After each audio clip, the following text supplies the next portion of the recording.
Relatable को लेते हैं, बड़ी देर से बैठे हैं। हाँ रिलेटेबल,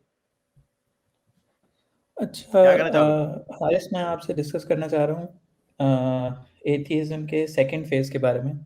अच्छा फर्स्ट फेज ऑब्वियसली मेरा आपकी और गालिब की वजह से तो क्रॉस हो गया, लेकिन अच्छा सेकंड फेज ये है कि now I am like getting some push back from my family, from some of my friends, जहाँ पे ये है कि I tend to talk to them, उनसे बात करनी पड़ती है, बहस हो जाती है बाज़ औक़ात, दे जज मी एंड एवरीथिंग। ऑब्वियसली आपका जो भी आंसर होगा वो सिर्फ मेरे लिए नहीं, वो सबके लिए ही होगा, क्योंकि सभी इस फेज़ को क्रॉस करते हैं, जिसमें ऑब्वियसली जब आप अपनी फैमिली या फ्रेंड्स की तरफ से जब आपको पुश बैक मिलता है या फिर कुछ स्ट्रिक्ट अपोजिशन देखने को मिलती है, which is obviously not good for you. तो ये एक चीज़ है और आपकी मेंटल हेल्थ जिसमें के लिए भी मुझे अच्छा नहीं है। आपकी तरफ से ये थोड़ी-सी कैच गाइडेंस चाहिए। ये कैच 22 है कि अगर आपको मैं ये कहूं कि बिल्कुल चुप करके रहना है आपने, तो वो भी आपकी मेंटल स्टेट के लिए अच्छा नहीं है। और अगर आपको मैं ये कहूं जी। कि हाँ भाई कर दिया करें, जो बात करनी हो दिल के खोल लिया करें, वो भी आपके लिए अच्छी नहीं है, क्योंकि उससे फिर आप अपने आप को एक्सपोज करने के चांसेस में है। तो मैं आपको यही बताऊंगा कि आप हल्का फुल्की जो भड़ास होती है, ये हमारा जो ये जो हम मजे ले रहे होते हैं ना, एक लिहाज से उसकी एक बहुत बड़ी मोटिवेशन मेरे पीछे ये है, और मुझे बहुत सारे मैसेजेस ये आते हैं कि हमें बड़ा मजा आता है जब आप ये बातें कर रहे होते हैं, क्योंकि हम ये बातें नहीं कर सकते।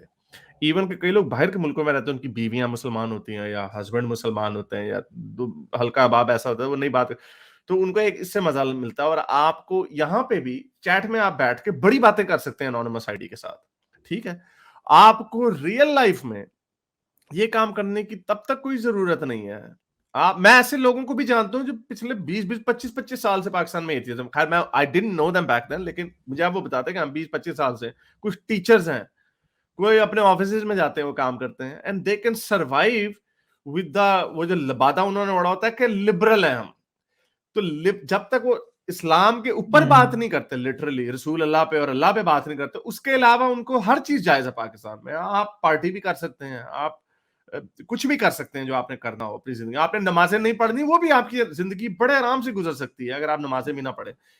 तीसरी बात ये है, मुझे लग रहा है कि आप अगर यंग हो, अगर आप यंग हो यानी आप अपने माँ बाप के घर में रहते हो, तो आपको ये वक्त सब्र से गुजारना पड़ेगा। मैं आपको बार बार लोगों को ये बताता हूँ कि ये एक ऐसा फेज है जो कि आंख पलटते ही ना गुजर जाएगा। ये हर बच्चा जब होता है ना, बच्चा, मुझे याद है जब मैं बच्चा था ना, मैं कहता था यार मैं कब बड़ा होऊंगा। अल्लाह मुझे जल्दी जल्दी बड़ा कर दे। तो खैर, तो हुँ। अब वो बातें, वो इतनी पुरानी डिस्टेंट मेमोरी हो गई है कि वो गाना नहीं था, मेरे बचपन के दिन। तो ये आपको इसका और मजा है, और ये आप इस फेज से बड़ी जल्दी निकलेंगे। तो आपको कोई पंगा लेने की जरूरत नहीं है। आप अपना पढ़ाई पे फोकस करें, अपने करियर बनाएं, अपनी जिंदगी अच्छी करें। और इन द मीन टाइम मुझे लगता है कि बड़े चिल्ड फैमिली है आपकी, यानी इतनी नहीं है कि आपको कुछ जूतियों से मार रही हो, या ऐसी नौबत आ सकती है। I am not saying be complacent, लेकिन आप अपनी पढ़ाई पे तवज्जो करें। जब आप बन गए ना, अगर फर्ज करें आपको कोई अच्छी जॉब लग गई, लाख रुपए की, पता नहीं आजकल क्या लाख की वैल्यू है, 2 लाख की जॉब मिल गई, जो भी है, तब आप अपने घर में भी अकेले रहते हो, पाकिस्तान से अगर आप बाहर नहीं भी जा सकते, लेट्स जस्ट से, लेकिन अगर आप फाइनेंशियली सक्सेसफुल पाकिस्तान में भी हो जाते हैं, तो आप you can go to Thailand. आप इस तरह के मुल्कों से जाके अपनी अपने दिमाग को, अपने एक अच्छी जिंदगी का मजा लेके फिर वापस अपनी रूटीन में, पाकिस्तान में भी आप रह सकते हैं बगैर नमाजें पढ़े। आप अपने घर में रहते हैं, आपको कौन कहेगा कोई नमाज पढ़िए? अगर मुझे, जहां तक मुझे याद है, पाकिस्तान में कोई नहीं आता घरों में आके आपको कहता है कि भी चलो अभी नमाज पढ़ो आके। आई नो कि एक है, एक अच्छा, कल्चर है, हारिस, लेकिन आपको कोई वो नहीं करता। Sorry to cut you off. मतलब मेरा कट करने का दिल तो नहीं कर रहा, बट एक्चुअली थोड़ी सिचुएशन मेरे साथ डिफरेंट है। मैं पाकिस्तान में नहीं रहता, मैं रहता तो जर्मनी में हूँ। ओ यहाँ पे मैं फिर तो काम कर रहा हूँ, बट मैं चूह दो पाकिस्तान में फटे और चाह दो फटे। नहीं, बट एक्चुअली मैं पाकिस्तान में वापस जाता रहता हूँ, और ज़ाहिर है कॉल वगैरह में भी घर में बात होती रहती है, जिसमें मेरी जो वालिद हैं वो मुझे अक्सर कहती हैं कि तुमने नमाज़ पढ़ी है? एंड आई से नो। अब वो कहती हैं कि तुमने क्यों नहीं पढ़ी? पहले तो तुम 5 टाइम नमाज़ पढ़ते थे, and I used to pray 5 times a day and I was very regular, and suddenly I left. तो like that's a very big change for them. आपको तो फिर कोई यार, फिर तो कोई प्रॉब्लम की बात ही नहीं है यार। फिर तो अगर मैं ये कहता हूँ कि अपने माँ बाप को खुश करने के लिए झूठ ना बोलो, बोलना तो नहीं चाहिए, लेकिन उससे कोई आपको कोई इतना कोई खतरा तो नहीं है ना। आप पाकिस्तान जाते हो क्या, हम हफ्ते 2 हफ्ते के लिए, महीने के लिए चले जाते हो, तो जाके वहां पे अगर उनको मैं तो वैसे ही कहूंगा ये डिपेंड करता है आपके रिलेशनशिप पे। यानी मैंने अपने माँ बाप को कभी नहीं ये प्रिटेंड किया था कि मैं जी मुसलमान हूं। मैं हल्की फुल्की शुदनी छोड़ने लग गया था। ये कोई मेरा ख्याल आज से कोई मैं 2007 में अगर एथियस्ट था, तो मैं 2009, 10, 11 में हल्की फुल्की शुदनियां उनके सामने छोड़ने लग गया था। But I was living independently आपकी तरह ही। मैं पाकिस्तान चला जी। जाता था, लेकिन मैं इंडिपेंडेंटली ऑस्ट्रेलिया में रहता था, आप जर्मनी में रहते हैं, तो मेरी कंडीशन आपके जैसी थी। तो मेरे माँ बाप अगर कुछ करना भी चाहते ना, तो वो कुछ कर नहीं सकते थे। तो उनके सामने दो ही ऑप्शन थी, या तो अपने बच्चे से कतई ताल्लुक कर दें, हुँ, या फिर they have to put up with this. और पुट अप से मुराद ये है कि मैं उनको कोई उनके सामने कोई उनके मजहब की बुराइयां धज्जियां तो नहीं उड़ा रहा, कोई गाली गलौज तो नहीं कर रहा। भाई मैं नमाज नहीं पढ़ रहा, हुँ, तो वो भी नहीं कहते थे कि नमाज पढ़ो। तो अगर वो आपको कहते भी हैं, तो आप उनको साफ साफ कह सकते हैं। और ये बात मैं अक्सर कहता हूँ कि आप चढ़ता सूरज हैं। माँ बाप जो होते हैं जैसे जैसे बूढ़े होते हैं, मैं ये नहीं कह रहा उनको उनकी देखभाल छोड़ दो या उनको उनकी फिक्र ना करो, लेकिन वो जो जो माँ बाप बूढ़े होते हैं उस तरह वो बच्चे बनते जाते हैं, इन अ सेंस कि दे रिलाई ऑन यू। तो वो बेचारे जिद भी नहीं उस तरह की करते, और अगर जिद करते भी है ना, तो वो मासूमाना जिद होती है। जहां पे अगर वो ज्यादा सख्त हो जाए ना कि ओए होए, तो उनको पता है कि उनके हाथ में उनका बच्चा नहीं रहेगा।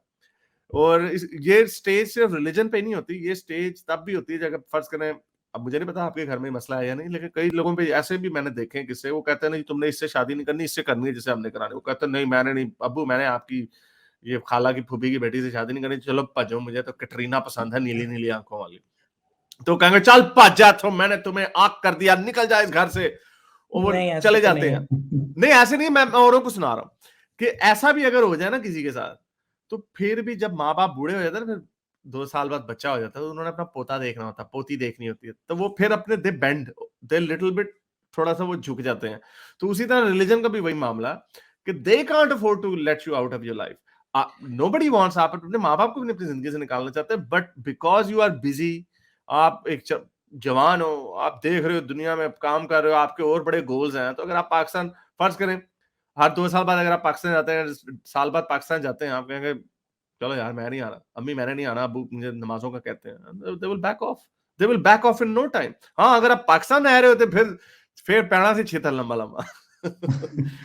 अच्छा हारिस, इसमें सॉरी मैं बस एक एक और पॉइंट रखना चाह रहा हूँ। वो पॉइंट ये है कि एक्चुअली जो मेरे पेरेंट्स हैं वो वैसे हैं तो धीमी मिजाज के हैं। मतलब आपको इसका आइडिया इससे होगा कि वो जो मजहबी स्कॉलर्स इनको सुनते हैं वो भी जावेद अहमद गामदी हैं, जिनसे मुझे भी कोई ज़्यादा इतना मसला नहीं है। मतलब ज़ाहिर है कि वैसे तो ठीक है। इख्तिलाफ है, लेकिन he is still a very तमीज़ वाला इंसान। तो ओह यस इट्स ब्रिलियंट। तो लेकिन अब उनके लिए भी ना ये चीज़ इमेजिन करना मुश्किल है कि अब जैसे मेरे लिए भी बड़ा मुश्किल है कि जैसे गांधी है या engineer Mohammad Ali Mirza, they seem like a very wise people, but अगर आप उनका पॉइंट ऑफ व्यू देखें तो इस्लाम में तो चलें ठीक है, लेकिन इतनी स्ट्रेट फॉरवर्ड चीज़ को भी इतना वाइज़ पीपल अंडरस्टैंड नहीं कर पा रहा। क्या वो जान के कर रहे हैं या फिर नहीं मतलब नहीं नहीं, यूँ ही जान कर के रहे नहीं हैं? कर रहे हैं, नो आई डोंट थिंक जान के कर रहे हैं, लेकिन उनकी बुनियाद फेथ के ऊपर होती है, दिस से दैट। वो अपने मुंह से भी कहते हैं फेथ है। आई थिंक गांधी साहब turns it around a little bit के साइंटिफिक है ये, not he doesn't take scientific versus out of the Quran, लेकिन वो कहते हैं ये दलील है, दलील से ये नहीं, ये इसकी कोई कॉन्ट्राडिक्शन नहीं है। तो गांधी साहब तो दिमाग की दही करते हैं, क्योंकि बाद में घसीट पसीट के वही बातें आती हैं, बट आई डोंट थिंक कि वो ड्रामा करते हैं या उनको समझ नहीं आती। अब गांधी साहब जो है, he is a scholar on a totally different level.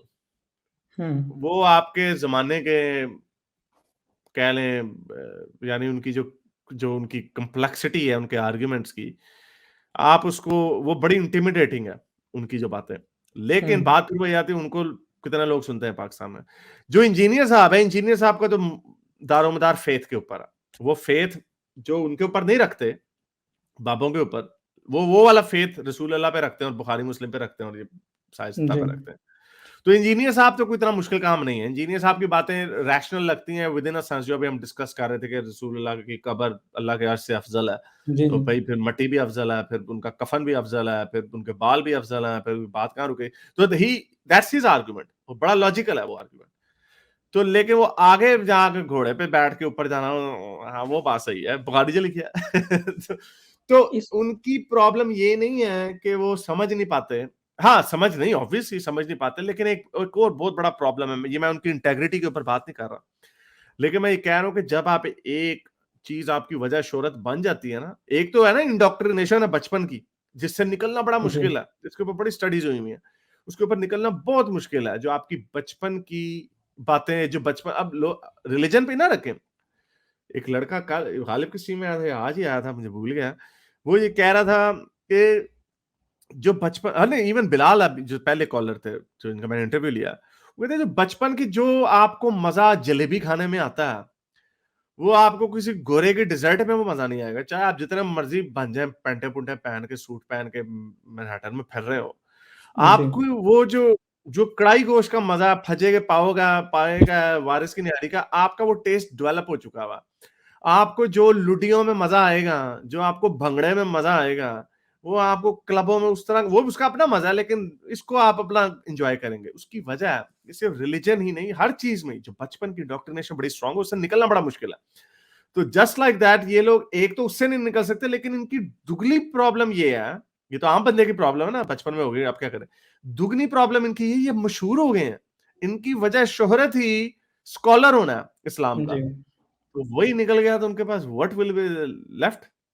और वो they can apply the same on us as well, कि आपकी भी हारिस वजह शोहरत अगर मुल्क बन के हुआ हुआ, तो आप भी इसीलिए हाथ को नहीं छोड़ रहे। लेकिन हुँ, हमारे ऊपर मसला हो रहा है कि मेरी तो गेन ज्यादा है लॉस की निस्बत। मैं तो अक्सर कह चुका हूं, अगर आज मैं मुसलमान हो जाऊं, मुझे तो दोनों हाथों से ले लें हर तरह के लोग, कि हाँ जी आप सियासत में भी आ जाएं, फिल्मों में भी आ जाएं, पता नहीं क्या क्या काम करते हैं। मे भी हम खुशफहमी ज्यादा है मेरी, लेकिन इट्स वेरी पॉसिबल। मैं खादिम इस रिजवी को बेटे को फोन करके कहूँ कि यार साद रिजवी बाहर आ गया वो, मैं मेरी आंखें हुँ, खुल गई, मुझे रात को रसूलुल्लाह ख्वाब में आए, उन्होंने तो जी मेरी जिंदगी बदल दी है। वो कहेगा आप आ जाए हारिस, कोई आपको हाथ नहीं लगाएगा, मैं उसके साथ पीछे बैठ के मैं अभी वो काम करने लग जाऊं, मैं तो बड़ा, मुझे तो बड़ा फायदा है। तो वो लॉजिक मेरे पे नहीं होती, लेकिन इंजीनियर वगैरह, ये डॉक्टर जावेद गामदी साहब वगैरह जो हैं, इनके लिए बड़ी प्रॉब्लम हो सकती है, दे विल हारिस बिकम इसमें एक नोबडी। लैंग्वेज का बैरियर भी है क्योंकि जो अब जैसे मेरे पेरेंट्स हैं वो इंग्लिश नहीं समझते, लेकिन अब जैसे आपका तो कंटेंट उर्दू में है लेकिन मैं अनफॉर्चुनेटली आपको रिकमेंड नहीं कर सकता उन्हें। उसका रीज़न ये है गंदी कि गंदी बातें। आपका एक पर्टिकुलर स्टाइल है जो कि यंग हाँ, पीपल जो हैं वो फिर भी कैरी कर लेते हैं किसी तरीके से, but they will say no ये द वे बड़ा ही इज़ बदतमीज टॉकिंग है। We don't like him.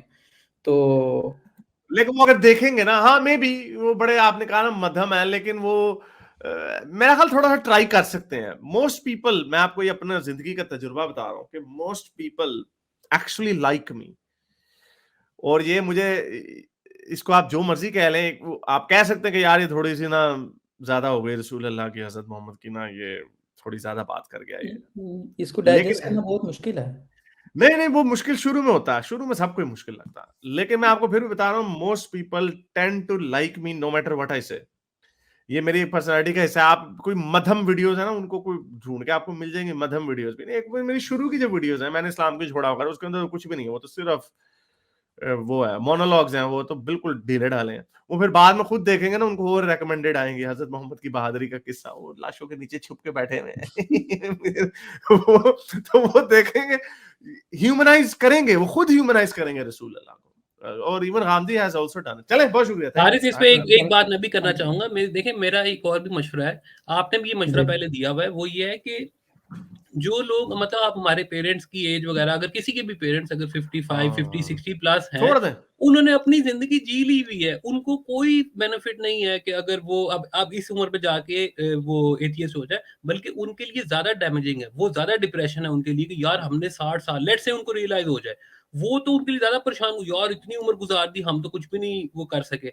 तो मेरे ख्याल हमने से मजे नहीं आपको लिए जिंदगी के। हाँ, आप मैंने अपने एक रिश्तेदार को, अंकल को बताया, मैंने कहा यार ऐसे पता, अब तो सारों को ही पता।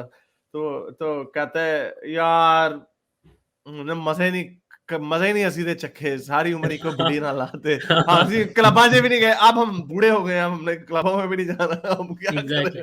तो अब शराब भी उनको अट्रैक्ट नहीं करती, जिन्होंने सारी उम्र शराब नहीं, बेकर की हाँ, जरूरत नहीं है। सो उनको मैं कहता हूँ चलो इसी तरह रही जाए। और एग्ज़ैक्टली। उसमें बड़े लोग ऐसे हैं जो 5 वक्त के नमाजी भी नहीं है, बट उनको इसमें कंफर्ट है कि अल्लाह है, रसूल को हम मानते हैं, उनकी इज्जत करते हैं, हम मरने के बाद जन्नत चले जाएंगे अपने बिल्कुल। गुनाहों के बाद। और हाँ इस वजह से अपना फैमिली के अंदर रिलेशनशिप या कन्फ्रंटेशनल भी होने की बिल्कुल कोई ज़रूरत नहीं है, जरूरत क्योंकि नहीं है।